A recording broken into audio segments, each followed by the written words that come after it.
کوئٹہ کی مویشی منڈیوں میں قیمتی اسمان سے باتیں کرنے لگی۔ صوبائی دارالحکومت کوئٹہ سمیت صوبے کے مختلف اضلاع میں عید الاضحیٰ قریب آتے ہی مویشی منڈیاں سج گئی ہیں۔ ملک کے مختلف شہروں میں منڈیاں تو سج گئی، لیکن ان منڈیوں میں خریداروں کا تناسب بہت کم نظر آتا ہے۔ تو ہے اللہ پر امید بھروسہ ہے، مگر لگتا نہیں ہے، لوگ جو ہے نا ڈر رہے ہیں لینے سے۔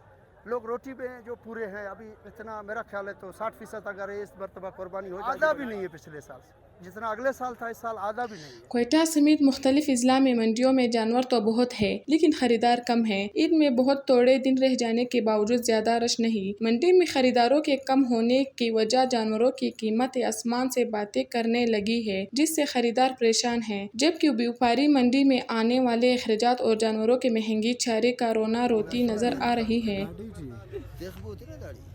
راشن یہ چیزیں بھی بہت مہنگا ہوا ہے، ان کا پالنا بنانا بھی تو بہت۔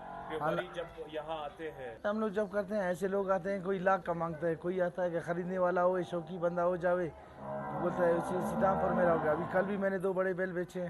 کوئٹہ میں کم سے کم ریٹ 30,000 سے شروع ہوتی ہے، جو 60-70 ہزار تک پہنچ جاتی ہے۔ کیمرہ مین یاسر شاہ کے ساتھ حسینہ ہمتی، اولس نیوز، کوئٹہ۔